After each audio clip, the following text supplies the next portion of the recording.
Marcela Patricia Vanegas. ¿Mos qué opinas de la tecnología y los robots parecidos a los humanos llegaremos a desaparecer? Gracias. Es una pregunta que se ha estado planteando no en esta época únicamente, querida Marcela, sino que lleva aproximadamente unos 70, 80 años, cuando se empezaron a dar los primeros avances en la automatización de ciertas máquinas. Un robot es una máquina automatizada con un programa específico para una tarea muy particular. Pero eso implicaría, por supuesto, que los humanos descansaríamos en ese tiempo mientras los robots están haciendo alguna actividad. Ahora, mi opinión sobre la tecnología en términos generales representa para mí una gran herramienta y ayuda para que podamos tener, por supuesto, un tiempo libre y hacer algunas otras cosas que nos encantarían. Solo que la tecnología es una de las aplicaciones muy específicas y concretas de la ciencia y de la ingeniería. La tecnología también, como todo, tiene que ser utilizada en beneficio de la sociedad, nunca con el objetivo de la destrucción de la propia sociedad. Es allí donde la tecnología necesita también de otros ángulos en cuanto a su forma de expresarse, ángulos que representan una visión de normatividad por un lado, de valoración por otro, de ética también. Es decir, tiene que haber ética. Yo no puedo utilizar una tecnología simplemente para destruir a la raza humana. Sería una equivocación por nuestra parte utilizar algo para destruirnos. Sería una equivocación absoluta. Así que opino que la tecnología es una herramienta que podemos poner en beneficio de la humanidad. Pero los robots parecidos humanos realmente siguen siendo máquinas, robots programados. Nosotros queremos que se parezcan a los humanos, nosotros, porque es una forma más empática de poder sentirnos acompañados. Imagínate, querida Marcela, que hay casos tan extraños que te enteras que hay personas que hicieron un robot con una figura humana, que tuviera ojos, que tuviera cara, una cara con una boca, una sonrisa, y que hay personas que se han casado con los robots.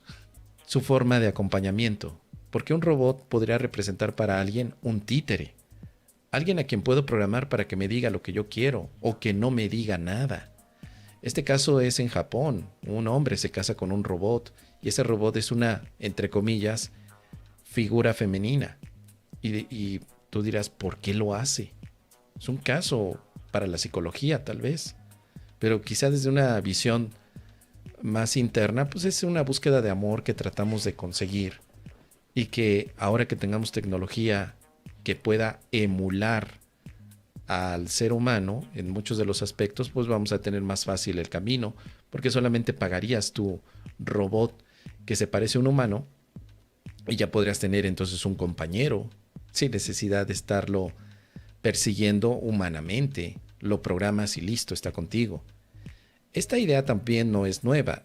Desde la ciencia ficción se ha estado, por supuesto, desarrollando estos puntos. Desde la ciencia ficción ha habido, por ejemplo, una película muy buena, Blade Runner. Blade Runner habla justo de este aspecto, de lo que pasaría o de lo que podríamos suponer que puede pasar si de pronto estos robots son tan antropomorfos que llega un momento en el que nosotros ya no podemos distinguir la diferencia entre un humano y un robot.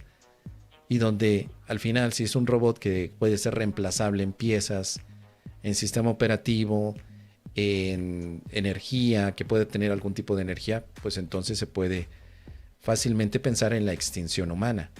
Y esa película, Blade Runner, trata ese tema. ¿Sí? ¿Qué pasaría si de pronto tú no pudieras distinguir quién es un robot, pero todavía algo más contundente? ¿Qué pasaría si tú fueras un robot y no te hubieras dado cuenta sino hasta que te lo empiezas a cuestionar? Porque si son parecidos a los seres humanos, tendríamos que meter también el condimento de la conciencia. ¿Qué es lo que hace a un ser humano ser humano? ¿Sus partes o la conciencia que tiene de ser humano? Entonces, en este tipo de obras de ciencia ficción, que por supuesto recomiendo muchísimo, Blade Runner como película, pero al escritor Philip Dick. Philip K, o sea, con la K, Dick.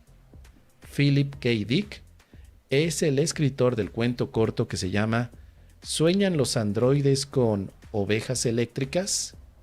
Ese es el cuento, y luego hace varios años hicieron la película Blade Runner. Como dice aquí Tomás, me gusta la primera versión. Esa primera versión donde sale Harrison Ford está basada en el cuento corto de Philip K. Dick, y él estaba tan obsesionado con la situación robótica que podría presentar la humanidad como un aspecto de una transición inesperada, que él empezaba a imaginar lo que podría suceder. Y todos los cuentos que tiene él, muchos se han hecho películas, muchísimos. Hay otra película muy famosa que se llama El Impostor, hay otra donde sale Schwarzenegger, que se llama... ¿cómo se llama esta película? ¿Cómo se llama? Bueno, lo que recuerdo, pero es una película donde Schwarzenegger es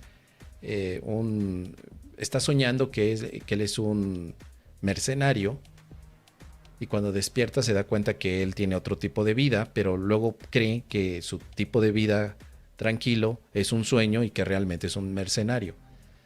Esa película también está basada en Philip K. Dick. Luego la película también que se llama Minority Report o Minority Report con Tom Cruise también está basada en Philip K. Dick. Philip como Felipe en inglés, Philip Dick, D-I-C-K. Philip Dick. Lean todo lo que puedan de Philip K. Dick. Es un maravilloso cuentista de ciencia ficción y es tan bueno que hay más de 20 o 30 películas basadas en sus cuentos, pero lo que me gusta a mí es que te deja una reflexión. O sea, Philip no se dedica nada más a imaginar un área de fantasía o de ciencia ficción, sino también hay filosofía allí. Es buenísimo. Por supuesto, Blade Runner fue una de las primeras películas que explotaron en el conocimiento de la robótica. Hay otro punto también que puedo recomendar, que es Isaac Asimov, que también trata este tema, querida Marcela. En sus libros está una saga de libros llamado Fundación, pero el primero es el Yo Robot. Ese, para Isaac Asimov, fue también como que uno de los grandes pilares para mostrar lo que las leyes de la robótica podrían llegar a desarrollar. También recomiendo mucho ese, que luego hicieron una película con Will Smith, que no es buena, no me gusta, no representa lo que es el cuento, la historia de Yo Robot de Isaac Asimov, pero también Isaac Asimov plantea ese aspecto. Si con 3 leyes que se le den a los robots sería suficiente para que ellos tuvieran conciencia y suceden cosas tan bizarras como, o tan extrañas, como que los robots con esas 3 leyes que se le dan pueden lograr incluso tener una experiencia religiosa. Hacen templos, hacen religión. Ahora, para los que son videojugadores, este tema yo recomiendo que se pueda ver a través de la serie de juegos. Bueno, el juego principal que se llama Nier Automata. N-I-E-R. Nier Automata. Tal vez los que tengan hijos videojugadores habrán visto que, o pregunten a sus hijos, ¿conoces el juego Nier Automata? Porque este juego habla precisamente de una sociedad aniquilada porque los robots antropomorfos han tomado control. Entonces ahí en ese videojuego se establece qué es lo que podría pasar. O sea, querida Marcela, en este momento no tenemos una respuesta. Solo tenemos suposiciones de hasta dónde podría llegar. Pero evidentemente al final todo esto está controlado porque los robots, hasta donde sabemos, no pueden tener una conciencia como la tiene el ser humano. Ninguna programación permite eso, ni siquiera las inteligencias artificiales de hoy en día se les podría llamar conscientes. Las inteligencias artificiales o robóticas son apariencias de inteligencia, pero no es inteligencia, solo aparentan ser. Entonces, un robot necesita una programación. Y la programación no es suficiente para la conciencia. La programación es una repetición de factores. Tú, por ejemplo, puedes hacer un cambio en tu vida, no cambiando tu programación, sino siendo consciente de qué estás haciendo hoy. Esto es lo que a veces se le olvida a muchos coaches, facilitadores o conferencistas que siempre te dicen desprográmate y prográmate. Yo estoy en contra de ese pensamiento porque la mente no es una máquina. Es muy común, por ejemplo, escuchar a personas como Enrique Corbera decir, es que tengo un programa con determinadas cosas y ahora me voy a desprogramar, y trata a la mente como si fuera un aparato psíquico, así como lo hacían los psicoanalistas, creyendo que la solución es programar y desprogramar. Pero hace falta el elemento conciencia, es decir, darte cuenta de los programas. Por eso no es tan fácil de pronto decir simplemente quito un programa y pongo otro, porque si no los robots en este momento ya tendrían conciencia. No la tienen. No la tienen. No hay un solo robot en este mundo que sea consciente. Ninguno. Lo puedes programar para que diga que es consciente, pero no tiene conciencia. Te das cuenta porque hay preguntas muy filosóficas como ¿de dónde vienes? ¿Qué haces aquí y a dónde vas? Que todavía humanamente no podemos responder, pero que tenemos por lo menos un entorno consciente de lo que sucede alrededor y de dónde podríamos haber llegado, al menos como suposiciones. Pero un robot no puede hacer eso. Los que están en ChatGPT, cuando le hacen estas preguntas, se van a dar cuenta que nunca les da una respuesta mucho más específica, porque los robots no tienen conciencia. Entonces, cuando nosotros hablamos de un cambio de la mente, cuando hablamos del milagro, el milagro no es programarte de otra manera. Eso no es el milagro. El milagro es darte cuenta de tu programación que te lleva a suponer que la vida que ves es real. O sea, el milagro cuestiona. ¿Lo que estás viendo es real? El milagro no es una desprogramación para programarte otra cosa.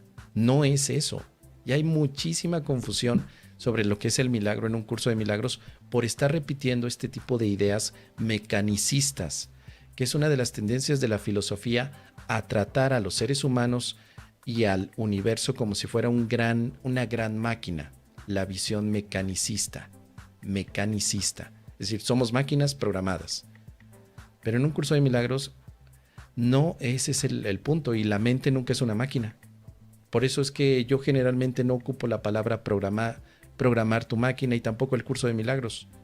Porque las máquinas se conocen desde la época antigua, bueno, desde el Renacimiento con Leonardo da Vinci. Ya teníamos proyectos y maquinaria que podría ser utilizada, por lo menos está documentado históricamente. Ya había máquinas. Da Vinci podía pensar también que el universo era toda una mecánica. Galileo Galilei establece sus leyes matemáticas considerando al universo como una máquina. Pero, en un curso de milagros, la mente no es máquina. No es programar y desprogramar, sino más bien ser consciente de lo que representa para ti la realidad y lo que no es. Así que bueno, ya tocamos aquí. Todavía hay muchas otras referencias que te podría dar, querida amiga, porque por ejemplo, está la serie Westworld de HBO Max, Westworld, donde se plantea igual el mismo tema. ¿Qué pasaría con la extinción humana si ahora las máquinas parecen tener más rasgos humanos? Ahí, esa serie tiene 4 o 5 temporadas, es muy buena, porque te plantea lo mismo que Philip K. Dick. ¿Qué pasa si tú eres una máquina y no te has dado cuenta? En el curso de milagros vemos que definitivamente no eres una máquina. Eres el Hijo de Dios, y el Hijo de Dios no tiene programación y ni la necesita. Pero cuando nos damos cuenta de la reflexión sobre lo que significaría la visión robótica, es que un robot solo sigue instrucciones que se les ha dado. Por eso yo voy en contra de simplemente seguir instrucciones. Estoy a favor de reflexionar las instrucciones. Reflexiona. ¿A dónde te lleva? Porque eso es lo que te pone como ser humano. Cuestionar, reflexionar. No somos máquinas, no somos robots. Muy bien, dice Sophie, me dejaste así. Espero que esto te ayude, querida Marcela, y gracias por tu pregunta.